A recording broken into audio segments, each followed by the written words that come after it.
हम लोगों का ये 7वां क्लास है और इसमें हम लोग ऑक्सीकरण से शुरू करने वाले थे।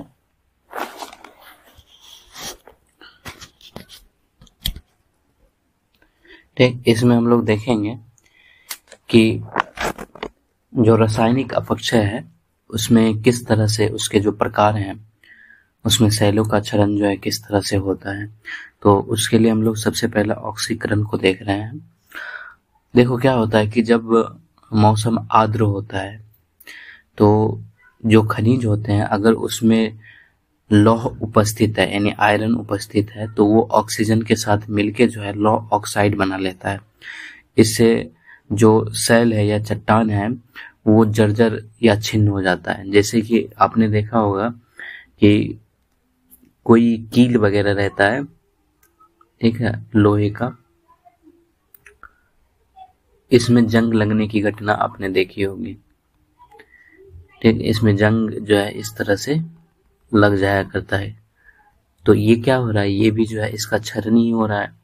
उसी तरह चट्टान में भी जो लौह अयस्क उपस्थित रहते हैं वो ऑक्सीजन के साथ मिलकर लौह ऑक्साइड का निर्माण करते हैं और उससे जो है उसमें खनिज में भी यानी चट्टान में भी जो है लौह ऑक्साइड बाहर निकल जाता है, जिससे उसका क्षरण या छिन्न हो जाता है या जर्जर हो जाता है। तो इसको हम लोग लिखते हैं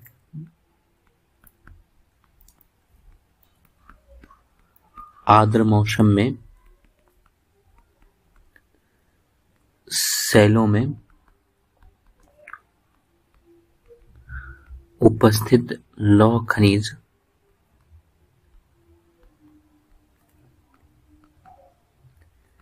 वायु में मिली ऑक्सीजन के से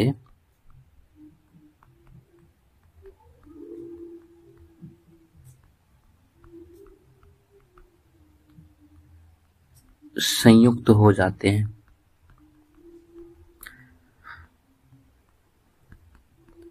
अर्थात लौह ऑक्साइड में बदल जाते हैं।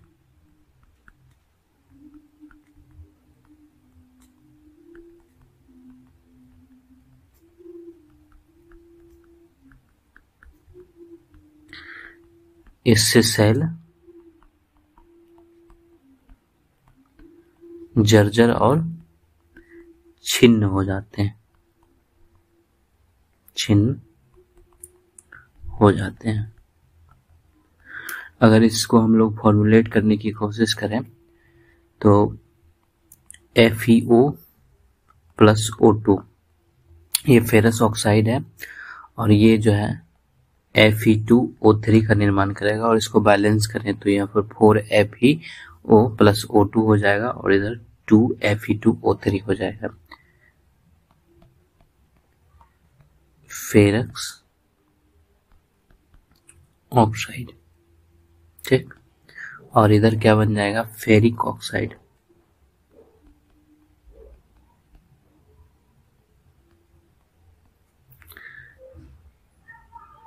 ठीक, इस तरह से जो है ऑक्सीकरण की क्रिया होती है रासायनिक अपक्षय में। फिर हम लोग दूसरा लेते हैं। दूसरा था हमारा कार्बनीकरण।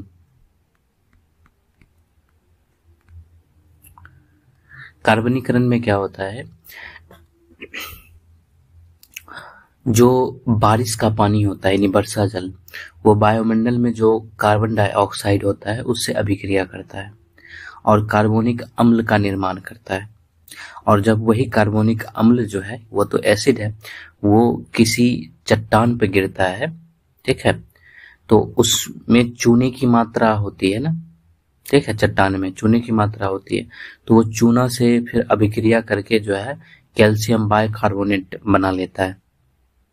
ठीक, और वो जो पदार्थ होता है वो घुलनशील होता है, उससे चट्टान क्या होती है, जर्जर होकर अपघटित हो जाती है।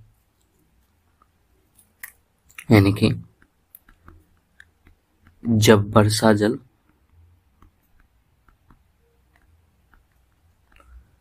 वायुमंडलीय CO2 से क्रिया करता है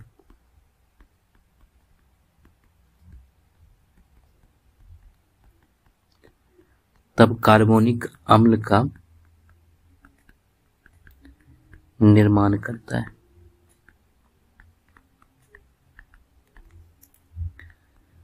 जब यह जल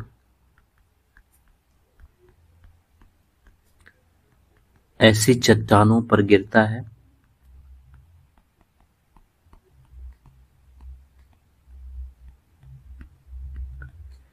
जिसमें चूने की मात्रा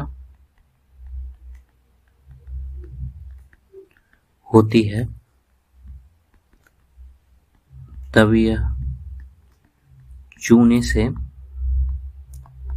क्रिया कर चूने को कैल्शियम बाइकार्बोनेट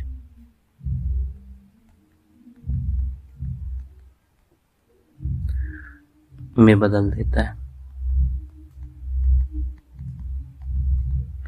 जो घुलनशील पदार्थ है।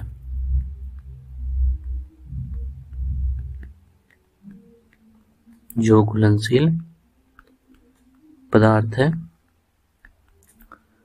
तथा चट्टान जर्जर होकर अपघटित हो जाती है।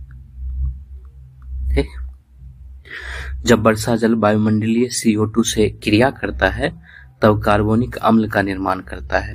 जब यह जल ऐसी चट्टान पर गिरता है जिसमें चूने की मात्रा होती है, तब यह चूने से क्रिया कर चूने को कैल्शियम बाइकार्बोनेट में बदल देता है, जो घुलनशील पदार्थ है तथा चट्टान जर्जर होकर अपघटित हो जाता है। इसी को कार्बनीकरण कहते हैं।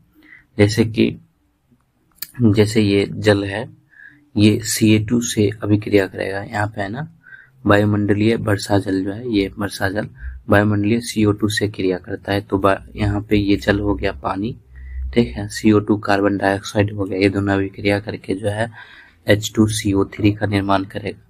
फिर CaCO3 जो है, ये H2CO3 के साथ मिलके जो है CaSCO3 का होल ट्वाइस, ठीक है, इसका निर्माण करेगा और चट्टान जो है जर्जर होके अपघटित हो जाएगा। ठीक, इसके बाद जो हमारा अगला है वो जल योजन है।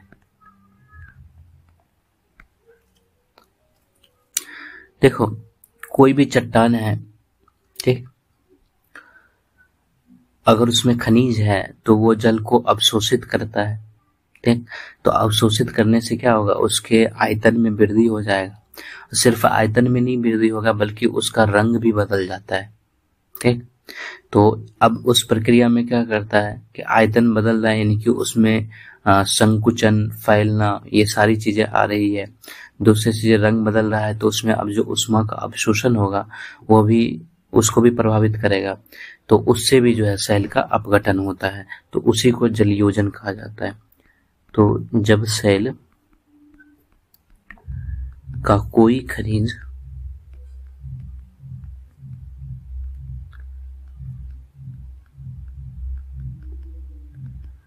जल अवशोषित कर लेता है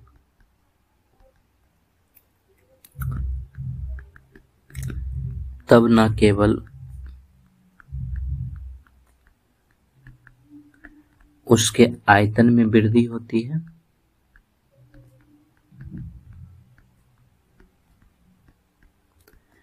वरन उसका रूप, रंग भी बदल जाता है।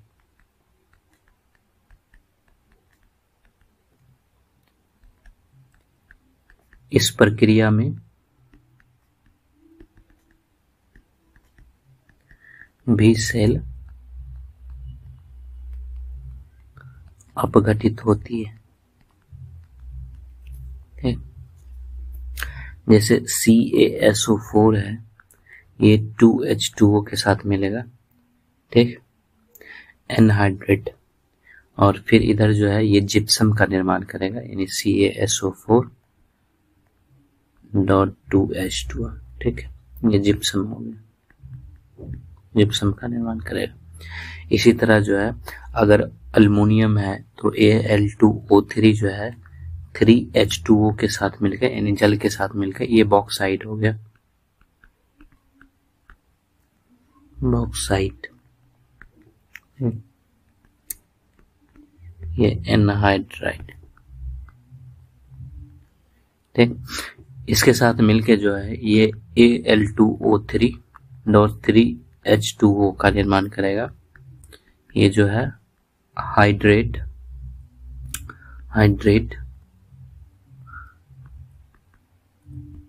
एल्यूमिनियम ऑक्साइड कहलाता है। तो इससे भी एल्युमिनियम क्षरण हो सकता है। इसी तरह जो है 2Fe2O3 प्लस 3H2O, ठीक है, ये हेमेटाइट जो लौह अयस्क होता है, ठीक है, ये रेड कलर का होता है। और ये जो है 2Fe2O3.3H2O का निर्माण करेगा। इसको जो है लिमोनाइट कहा जाता है। और ये पीला रंग भी परिवर्तन हो जाता है, पीला। ठीक, तो इस तरह से जो है जलयोजन के अंतर्गत जो है अपक्षय प्रभावित होता है। ठीक, इसी तरह जल योजन के अलावा जो है एक होता है जल अपघटन।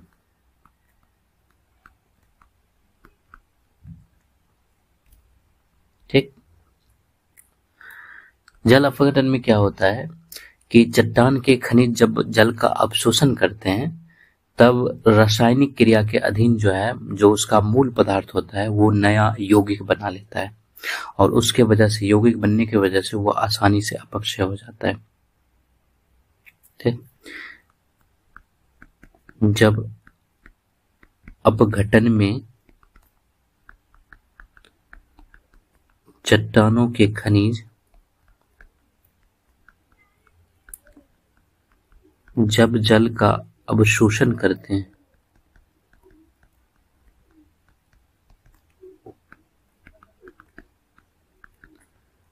तब रासायनिक क्रियाओं के अधीन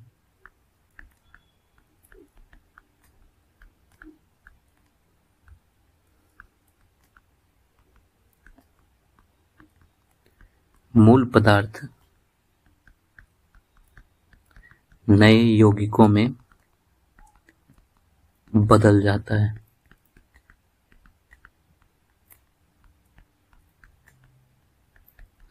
जिसका आसानी से अपक्षय हो सकता है। ठीक,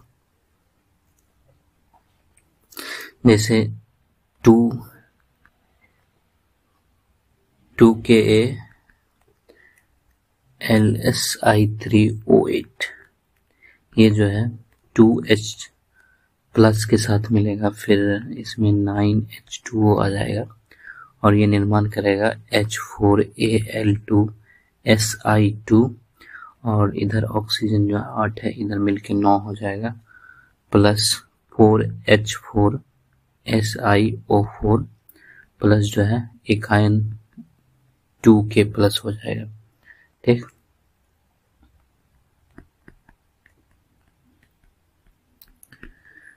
ये तो वाटर है। ठीक, ये वाला जो है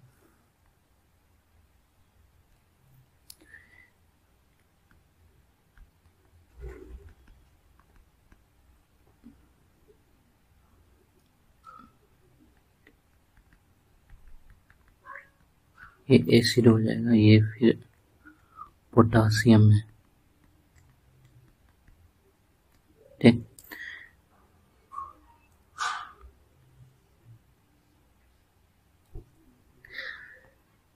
ये जल अपघटन था।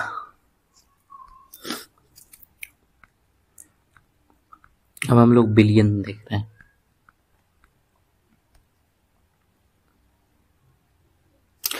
देखो खनिज जो है जैसे कि वर्षा जल में खनिज में जो कार्बोनेट या बाइकार्बोनेट उपस्थित रहता है, और हमने चर्चा किया था पर कि जो बाइकार्बोनेट है वह घुलनशील है, वो खनिज जो है घुल जाता है और पानी में घुलने की वजह से वो सेल से यानी चट्टान से पृथक होकर अलग हो जाता है। तो उसी क्रिया को विलयन कहा जाता है। यानी कि जब वर्षा जल में खनिजों में उपस्थित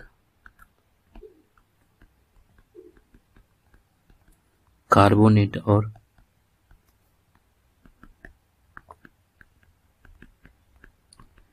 बाइकार्बोनेट खनिज घुलकर सेलों से पृथक हो जाते हैं,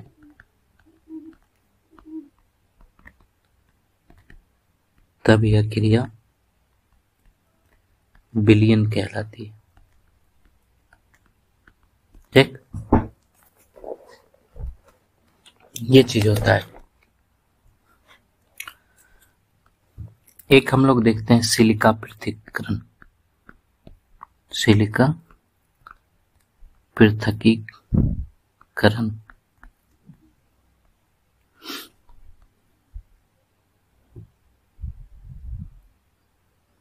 देखो, जिस सेल में सिलिका पाया जाता है उसमें जल द्वारा रासायनिक विधि से सिलिका तत्व जो है वो उससे अलग हो जाता है, तो उसी को जो है सिलिका पृथक्करण कहा जाता है।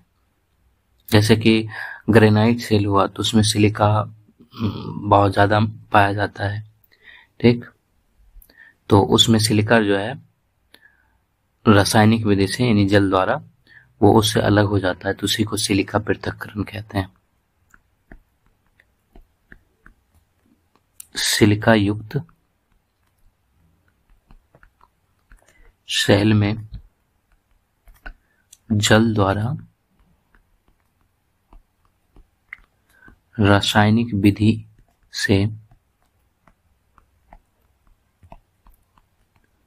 सिलिका तत्व के पृथक होने की क्रिया सिलिका पृथकीकरण कहलाता है।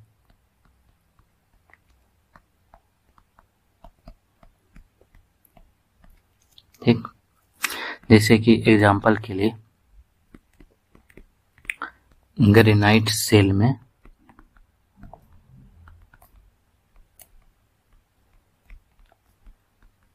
सिलिका तत्व अधिक पाया जाता है।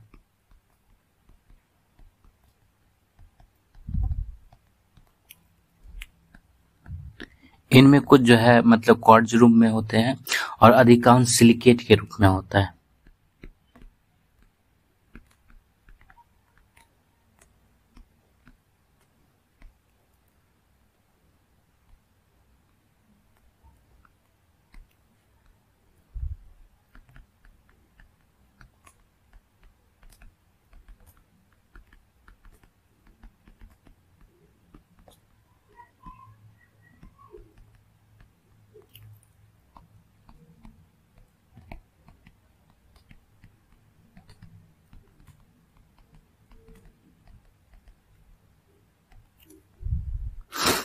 ठीक, जैसे देखो सिलिकेट का पृथक्करण हो रहा है तो उससे सेल जो है, जैसे कि ये सेल है,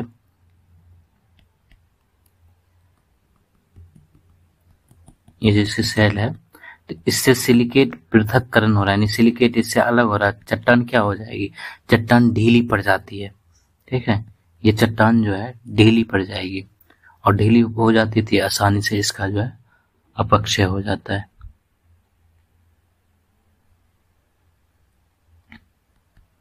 ये ढीली हो जाती है। ठीक, जैसे सिलिकेटों के पृथक्करण के कारण सेलें ढीली हो जाती है तथा उनका अपघटन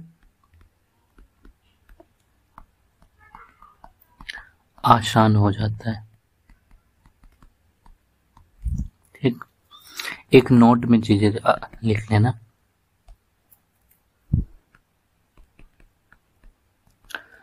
क्षारीय आग्नेय सेल का अपघटन अम्लीय आग्नेय सेल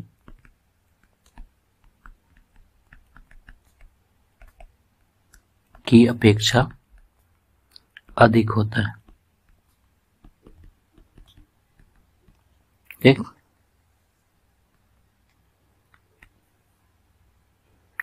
क्षारीय आग्नेय सेल का अपघटन जो है अधिक होता है।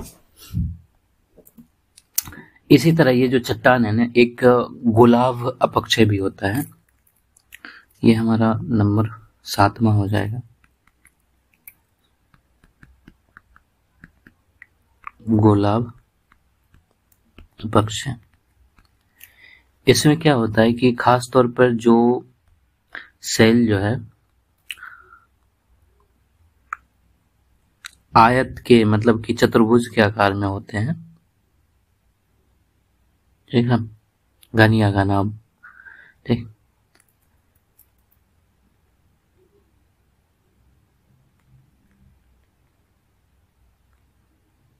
जिसमें कोना होता है, कहने का मतलब ये।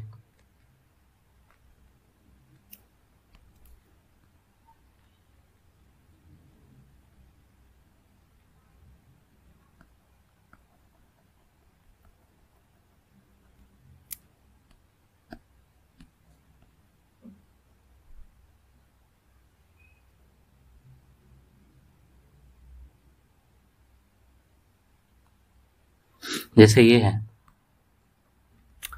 तो इसमें जो ये कोना है ना, ये वाला कोना,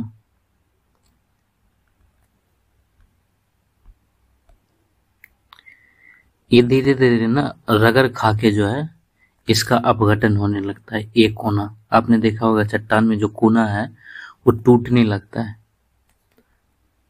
और टूट टूट के जो है ये गोल होने की कोशिश करता है खुद।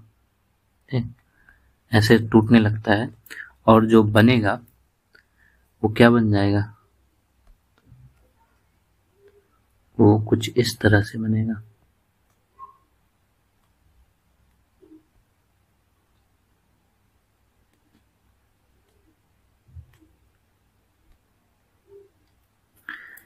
ये जो कोना है सबका, ये गोल हो जाएगा, ऐसे हो जाएगा और धीरे धीरे जो है ये इसी तरह से टूटते फूटते जो है इसका अपघटन हो जाता है, ये गोल हो जाता है। ठीक, इसी को जो है गोलाभ अपक्षय कहा जाता है।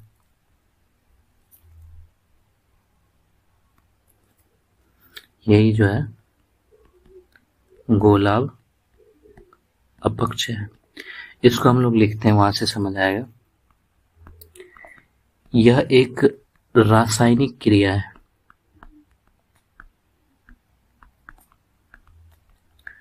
जो चट्टानों के कोनों पर घटित होती है।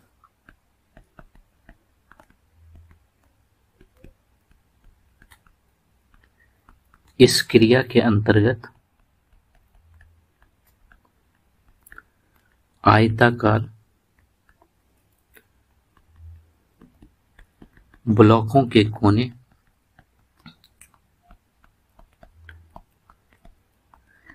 रासायनिक अपक्षय के फलस्वरूप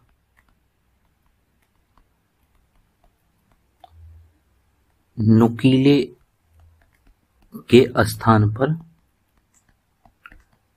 गोल हो जाते हैं।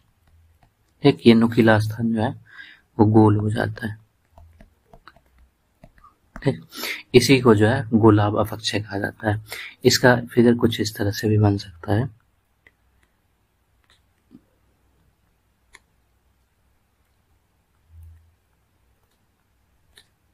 ये कोना पे जो है गोल हो गया, लेकिन होना था कैसा, तो था ये कुछ इस तरह से कोना था, थोड़ा ऊंचा हो गया। ऐसे था, कोना था ना इसके पास, जिसका अपक्षय हो गया। ठीक, तो इसी को जो है गोलाभ अपक्षय कहा जाता है। ठीक, यहाँ इस फिगर से समझ आएगा अच्छे से। ठीक, हमारा अगला क्या था, तीसरा, वो था जैविक अपक्षय।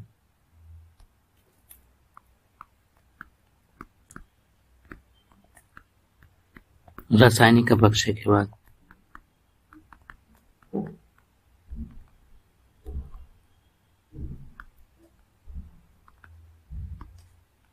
जैविक अपक्षय। देखो हम लोग जो है ये चीजें तो समझ चुके हैं कि वनस्पति भी जो है सेलों का विघटन, अपघटन या उसके अपक्षय में योगदान देते हैं।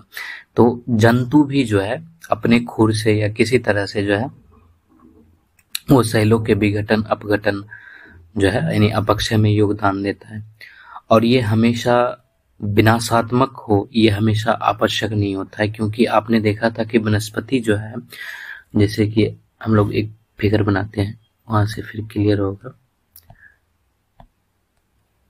जैसे ये मान लेते हैं धरती है, इसमें कोई पौधा लगा हुआ है इस तरह से, मान लेते पेड़ है। ठीक, और इसकी जड़ें जो है अंदर में कुछ इस तरह से फैली रहती है।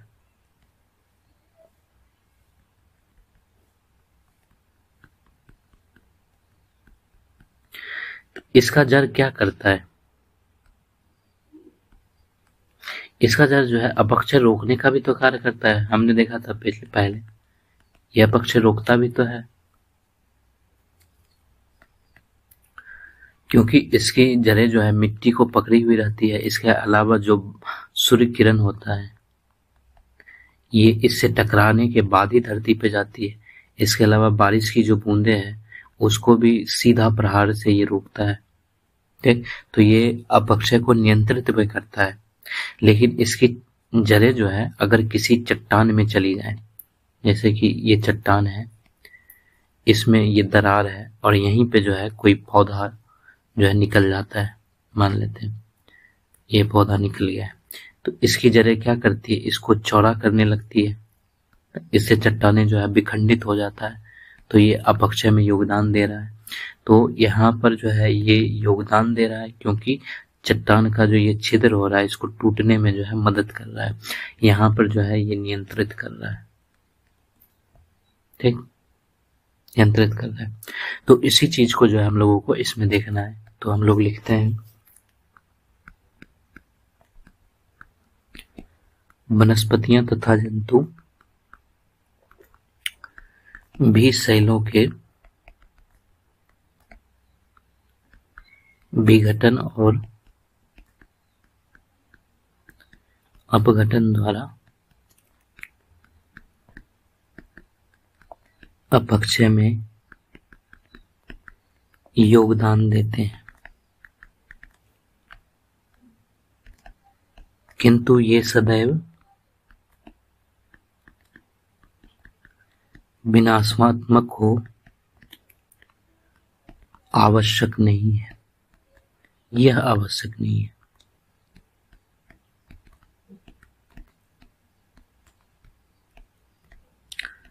वनस्पतियां अपक्षय को नियंत्रित करने का भी कार्य करती है। जब जीवों द्वारा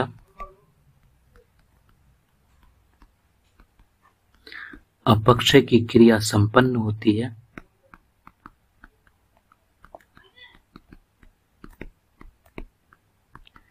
तब इसे जैविक अपक्षय कहा जाता है।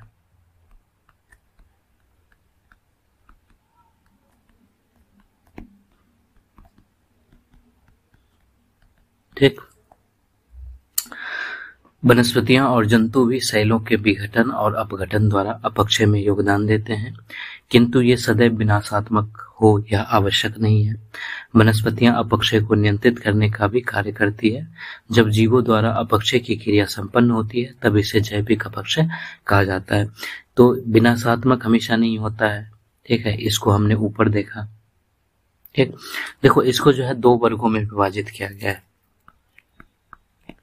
इसे निम्नलिखित दो वर्गों में विभाजित किया जा सकता है।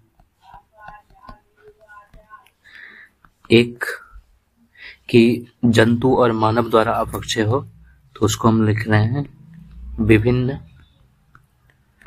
जंतुओं तथा मानव द्वारा अपक्षय। दूसरा जो है वनस्पतियों के द्वारा अपक्षय होगा।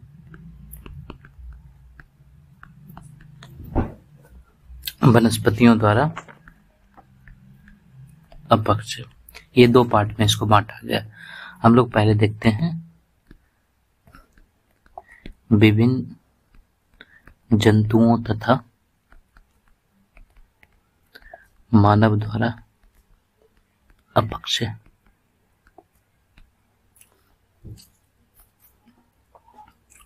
देखो पृथ्वी का जो ऊपरी सतह है, ये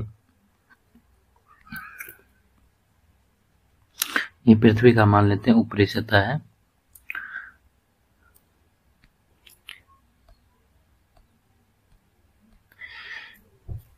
इस सतह पर जो है मतलब कीड़े मकोड़े और बहुत सारे ऐसे जीव रहते हैं, जैसे कि चूहा ही रहता है। ठीक, ये मान लो चूहा है, ये क्या करता है, ये बिल बनाने का कार्य करता है। इसके अलावा जो है कीड़े मकोड़े रहते हैं, ठीक है, ये सब जो है बिल बनाने का कार्य करता है। इससे क्या होता है कि जो ये सतह है, ठीक, ये जो सतह है ये सतह कमजोर होता है, जैसे कमजोर हो जाता है।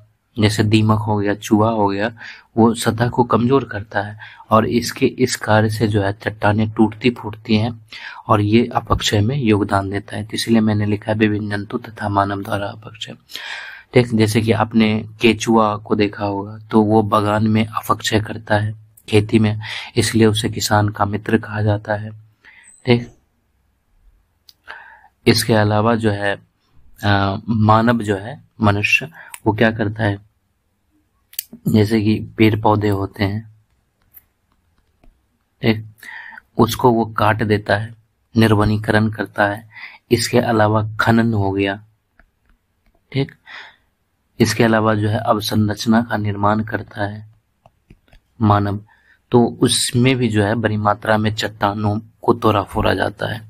ठीक, तो वो भी जो है अपक्षय का एक महत्वपूर्ण कारण बन जाता है। तो इसको हम लोग लिखते हैं पृथ्वी की ऊपरी सतह पर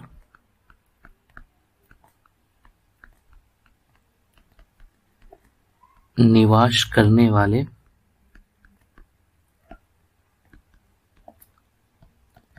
विभिन्न प्रकार के कीड़े मकोड़े और बिलकारी जीव सतह को कमजोर करते हैं,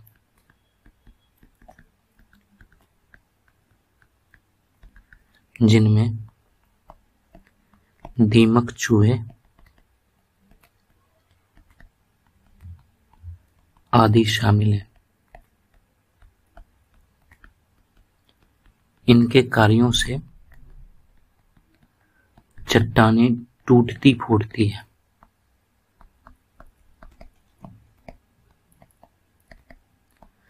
और ये अपक्षय में योगदान देते हैं।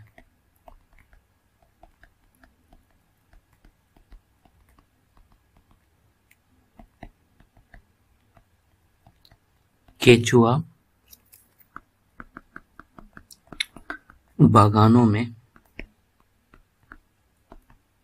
अपक्षय का महत्वपूर्ण कारण है।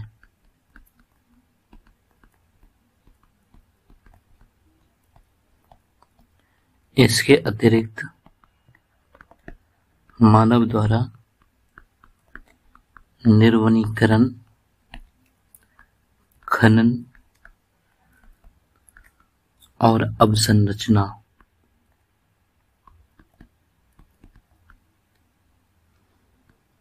के निर्माण में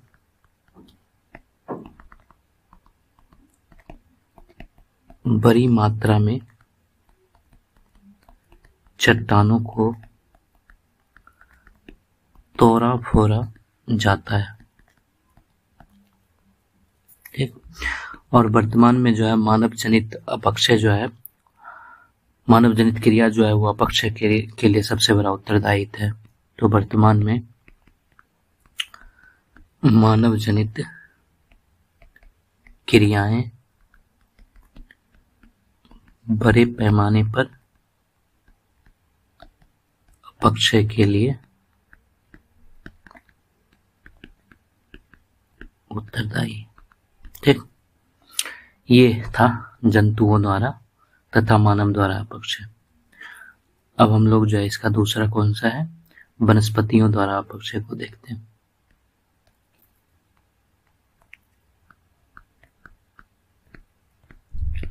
वनस्पतियों द्वारा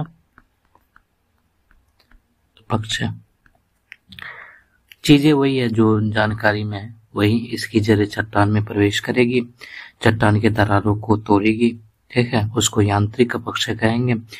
इसके अलावा चट्टान के सतह पे जैसे कि लाइकन वगैरह सब पाया जाता है और चट्टान में कुछ खनिज वगैरह सब पाए जाते हैं। और जब लाइकन की मृत्यु हो जाती है तो वो जल में घुल के जो है जो जैविक तत्व होते हैं उसको मुक्त कर देता है, जिससे दुर्लभ अम्ल का निर्माण होता है और वो अम्ल जो है चट्टानों को अपक्षयित कर देती है। तो इसको हम लोग लिखते हैं वनस्पतियों द्वारा यांत्रिक वही चट्टान की जड़ें जो है प्रवेश करेगी उसको यांत्रिक कहते हैं। यांत्रिक तथा रासायनिक अपक्षय किया जाता है।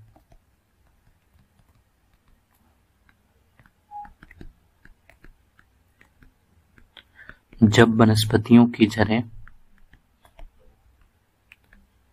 पृथ्वी के अंदर प्रवेश करती है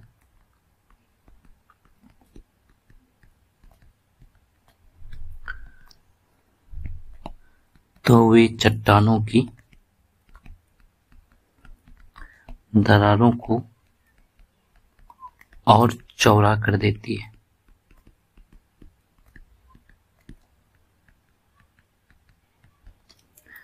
जिससे चट्टानों का यांत्रिक अपक्षय होता है।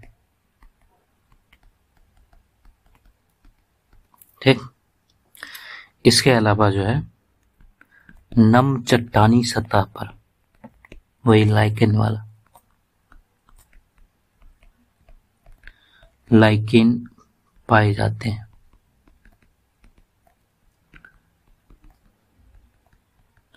जो चट्टानों से कुछ खनिजों की या कुछ खनिजों को प्राप्त करते हैं। जब लाइकेन की मृत्यु हो जाती है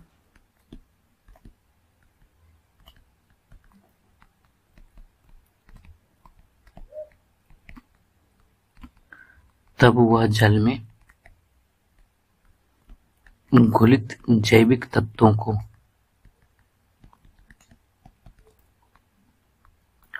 मुक्त कर देता है, जो दुर्लभ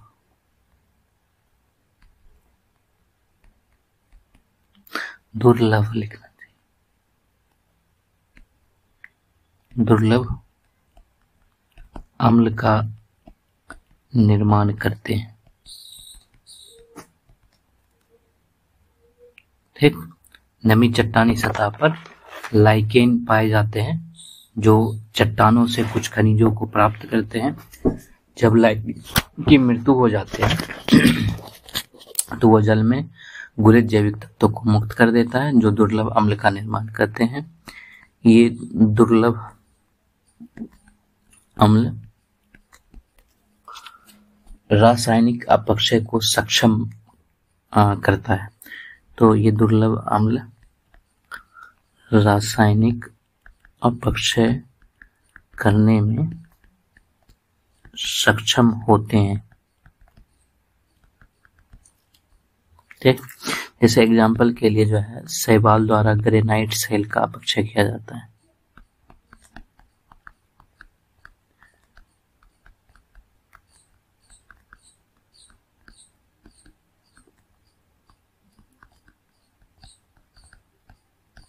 ठीक, इसके अलावा ये भी लिख सकते हैं वनस्पतियों के अपघटन से प्राप्त ह्यूमस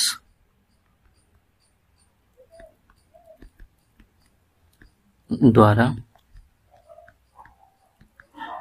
अपक्षय की क्रिया होती है। एक चेलेशन की क्रिया भी होता है जो जीव के द्वारा किया जाता है, जैसे जीवों द्वारा जो है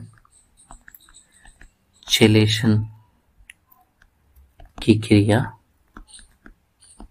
में अपक्षय होता है। ठीक, इसलिए हम लोग कह सकते हैं कि जैविक अपक्षय भौतिक तथा रासायनिक दोनों रूपों में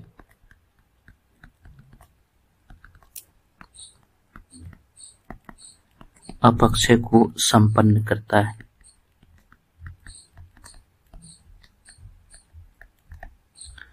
इसीलिए इसे स्वतंत्र अपक्षय न मानकर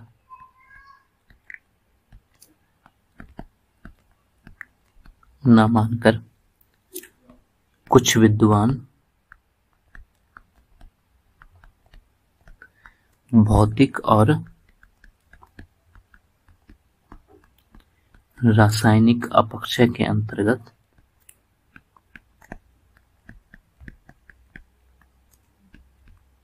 स्वीकार करते हैं। ठीक, अब हम लोग देखते हैं अपक्षय का महत्व, क्योंकि हमने तीनों रूप में देख लिया अपक्षय को। अब हमारा जो अगला है वो है अपक्षय का महत्व।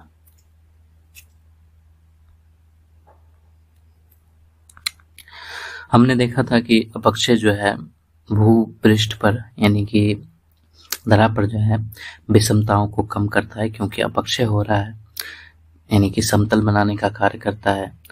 तो हम लोग ये कह सकते हैं कि ये बहिर्जात बलों का एक महत्वपूर्ण पक्ष बन जाता है। इसके अलावा अपक्षय हो रहा है तो वो मृदा का भी निर्माण करता है, तो मृदा निर्माण प्रक्रिया का इसको अभिन्न अंग माना जा सकता है। इसके अलावा चट्टानों में जो खनिज या पोषक तत्व बंधे होते हैं अंदर में, अपक्षय उसको भी निकालने का कार्य करता है। और इससे जो है जो पेड़ पौधे होते हैं या वनस्पति होती है उसके लिए वो पोषक तत्व जो है मतलब बहुत मायने रखता है। इस प्रकार जो है अपक्षय मतलब अपर्दन या बृहच्छरण के लिए भी जो है सामग्री प्रदान करता है, क्योंकि आपने अपर्दन और बृहच्छरण में देखा था कि वो एक गतिक क्रिया थी, तो पहले सामग्री रहेगा तभी तो वो गति होगा। तो अपक्षय जो है उसको सामग्री देने का कार्य करता है, जो हमारा अगला अपर्दन आने वाला है। इसके अलावा जो है अपक्षय द्वारा जो है नई स्थलाकृतियां भी निर्मित होती है, जैसे कि हमने देखा था कि गुंबद का निर्माण होता है, छत्तेदार सेल का निर्माण होता है। इसके अलावा मेषा हो गया, बूटी हो गया, हुंडी सेल है, ये सारे प्रमुख होते हैं। तो हम लोग लिखते हैं अपक्षय द्वारा भूपृष्ठ की विषमताओं अपक्षय द्वारा भूपृष्ठ की विषमताओं को कम किया जाता है, या इसको इस तरह से अपक्षय भूपृष्ठ की विषमताओं को अपक्षय भूपृष्ठ की विषमताओं को कम करता है। अपक्षय भूपृष्ठ की विषमताओं को कम करता है, अतः यह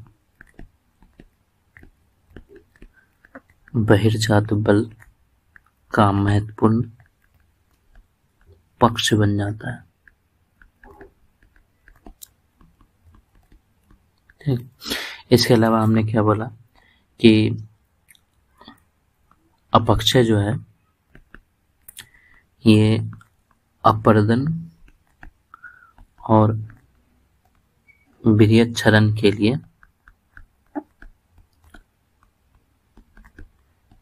सामग्री प्रदान करता है। इसके अलावा जो है अपक्षय मृदा निर्माण का भी कार्य करता है।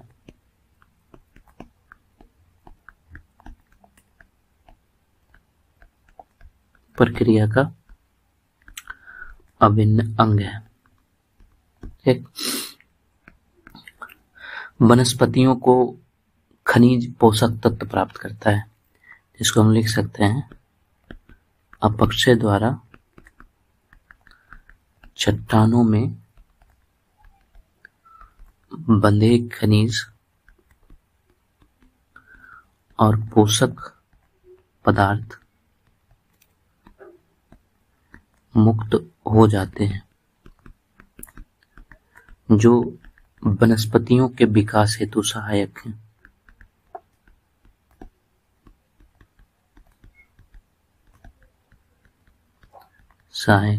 ठीक। इसके अलावा जो है अपक्षय द्वारा नई स्थलाकृतियों का निर्माण होता है।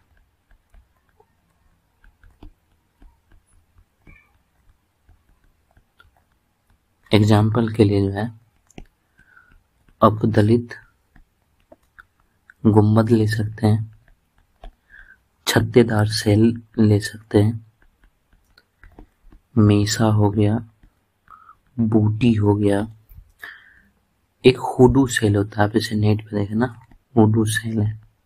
ठीक, ये आदि प्रमुख है। ठीक, ये था हमारा अपक्षय। अब हम लोग अपर्दन शुरू कर रहे हैं। अपर्दन, इरोजन। ठीक,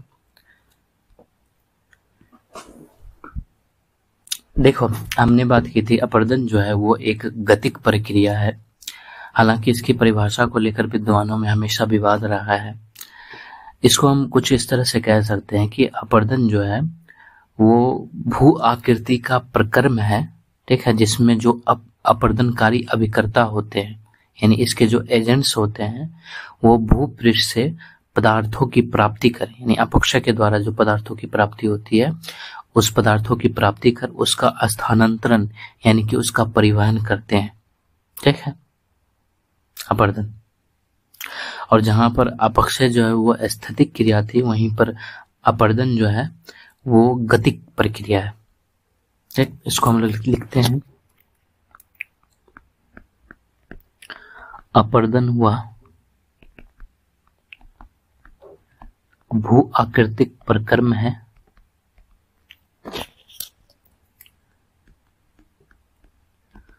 जिसमें अपर्दनकारी अभिकर्ता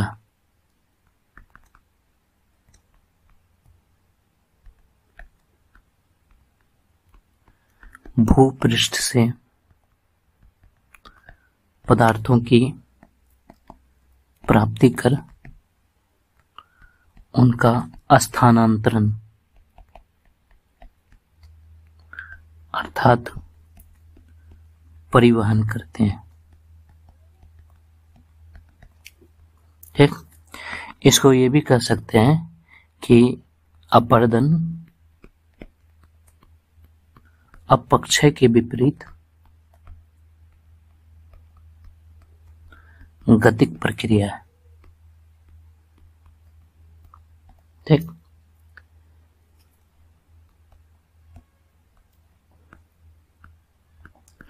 विद्वानों में अपर्दन की परिभाषा को लेकर विवाद रहा है। कुछ विद्वानों ने भूपृष्ठ से पदार्थ प्राप्त करने की प्रक्रिया को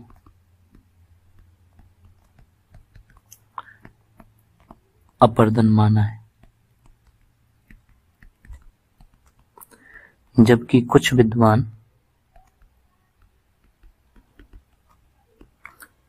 विद्वानों ने अपर्दन के अंतर्गत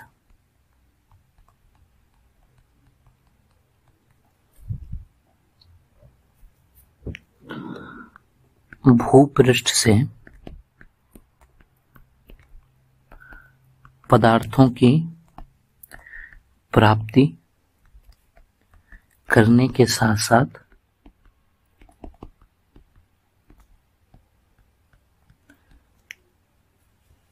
परिवहन और निक्षेपण को भी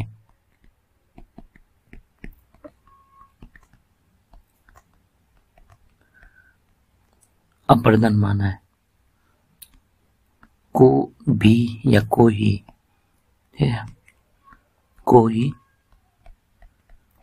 अपर्दन माना है, जबकि कुछ विद्वान ने अपर्दन के अंतर्गत भूपृष्ठ से पदार्थों की प्राप्ति करने के साथ साथ परिवहन और निक्षेपण को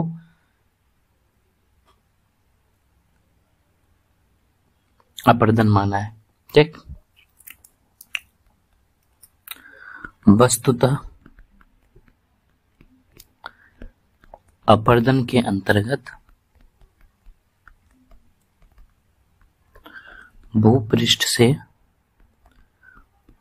पदार्थों की प्राप्ति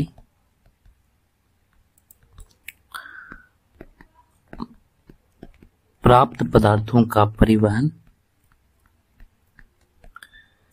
तथा उनका निक्षेपण तीनों ही शामिल है।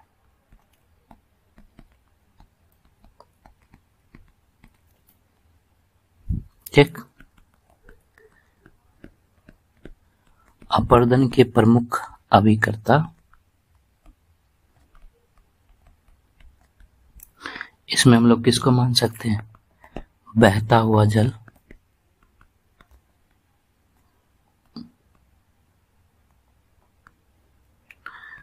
बहता हुआ जल को मान सकते हैं। इसके अलावा भूमिगत जल को मान सकते हैं, हिम नद को मान सकते हैं, इसी तरह पवन को मान सकते हैं, महासागरीय तरंग ये भी शामिल है। ठीक, तो इन अभिकर्ताओं की अपर्दन संबंधी कार्य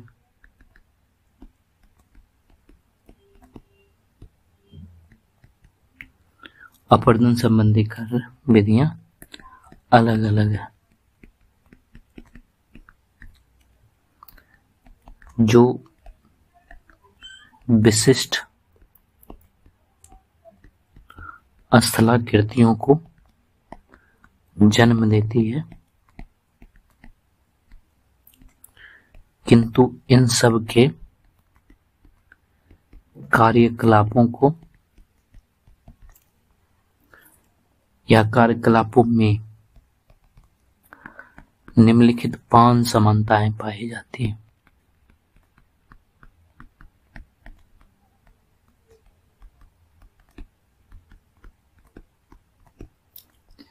जैसे चट्टानी टुकड़ों को प्राप्त करना, चट्टानी टुकड़ों के परिवहन के कर्म को धरातल का घर्षण, इसको अपघर्षण भी कहा जाता है, इसे अपघर्षण कहा जाता है। तीसरा जो है परिवहन के प्रक्रम में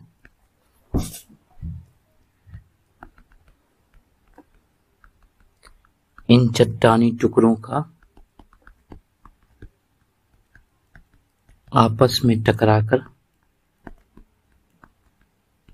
टूटना तथा और भी छोटा हो जाना, ये सन्नी घर्षण कहलाता है।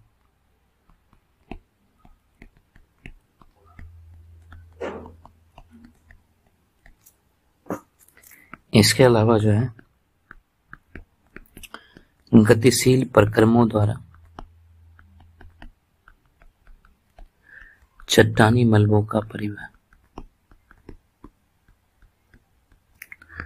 और अंततः मलबों का निक्षेपण, हम लोग ये सब विस्तार से देखेंगे। ठीक, जैसे कि अपरदन क्या था? अपरदन वह भू आकृतिक प्रक्रम है जिसमें अपरदनकारी अभिकर्ता भूपृष्ठ से पदार्थों की प्राप्ति कर उनका स्थानांतरण अर्थात परिवहन करते हैं। और हमने देखा था कि अपक्षय जो है वो स्थैतिक प्रक्रिया थी, वहीं पर अपरदन जो है गतिक प्रक्रिया है। और विद्वान में अपरदन की परिभाषा को लेकर काफी विवाद रहा है। कुछ विद्वान मानते हैं कि भूपृष्ठ से पदार्थ प्राप्त करने की प्रक्रिया को अपरदन कहा जाता है, जबकि कुछ विद्वानों ने अपरदन के अंतर्गत भूपृष्ठ से पदार्थों की प्राप्ति करने के साथ साथ परिवहन और निक्षेपण को अपरदन माना है। अपरदन के अंतर्गत जो है भूपृष्ठ से पदार्थों की प्राप्ति शामिल है, इसके अलावा पदार्थों का परिवहन शामिल है और उनका निक्षेपण, ये तीनों शामिल किया जाता है अपरदन के अंतर्गत। अपरदन के अभिकर्ता क्या होते हैं? बहता हुआ जल जो पदार्थ को एक जगह से दूसरी जगह ले जाता है, पवन भी वही कार्य करता है। भूमिगत जल जो है वो जो मृदा होती है उसके पोषक तत्व को अवशोषित करके, ठीक है, वो नीचे लेके चला जाता है। इसके अलावा महासागरीय तरंग, हिमनद, वो भी जो है पदार्थों का स्थानांतरण करते हैं, इसलिए यह अपरदन के प्रमुख अभिकर्ता है। इसके अलावा अभिकर्ताओं की अपरदन संबंधी कार्यविधियां जो है वो अलग अलग होती है, जो विशिष्ट स्थलाकृतियों को जन्म देती है, यानी अलग अलग संरचना का निर्माण करती है।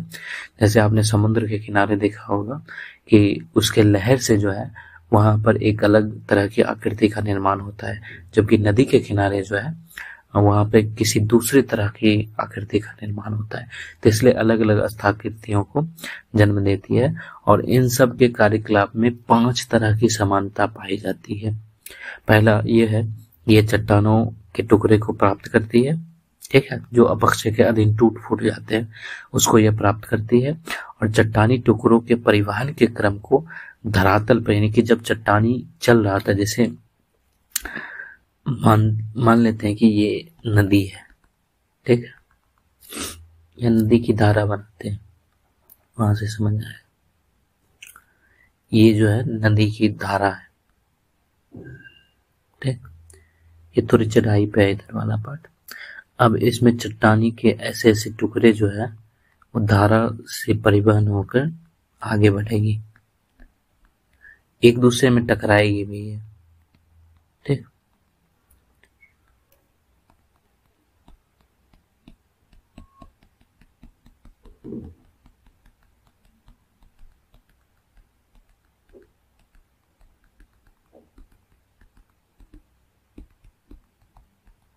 ये जैसे नदी है तो एक दूसरे के साथ ये टकराएगी भी।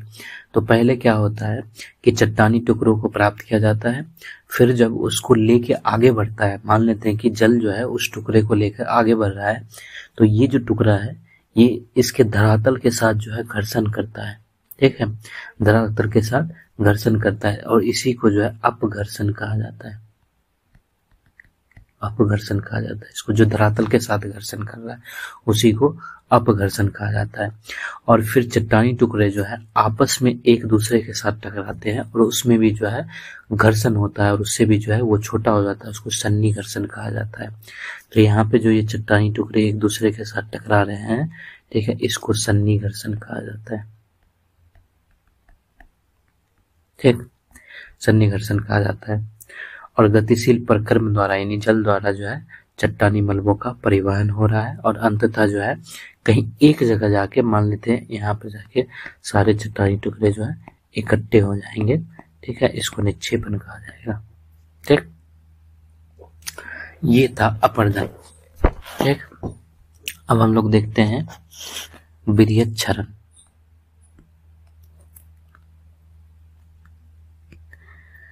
विरहित संचलन भी कह सकते हैं इसको, या विरहित क्षरण भी कह सकते हैं।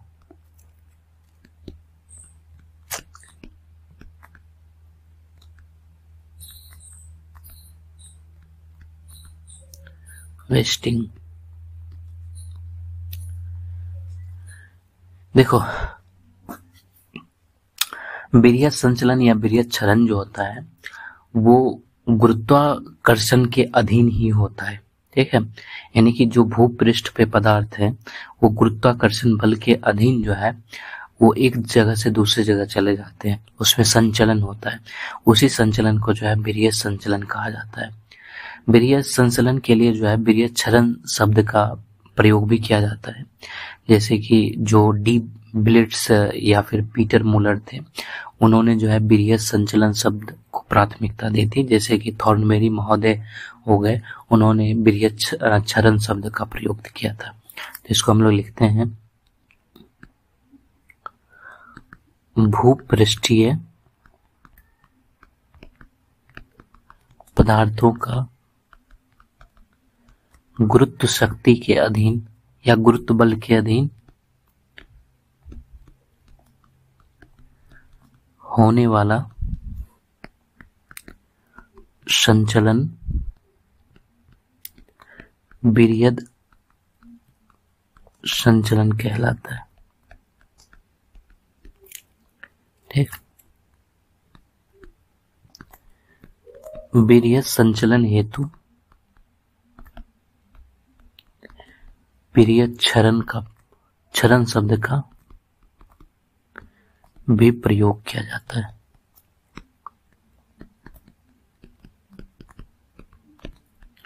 जैसे कि डी बिलर्स तथा पीटर मुलर ने विरहित संचलन शब्द का प्रयोग किया।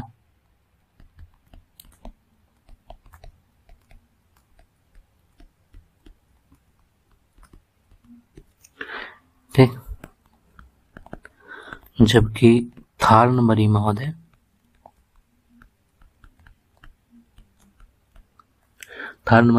ने विरहित क्षरण शब्द को उपयुक्त माना है।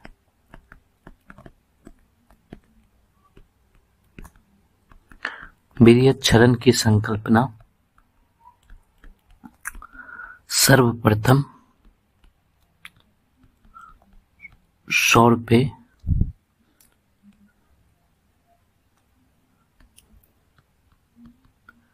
महोदय ने प्रस्तुत की।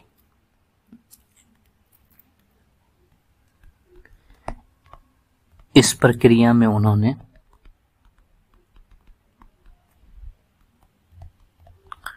गुरुत्व शक्ति की भूमिका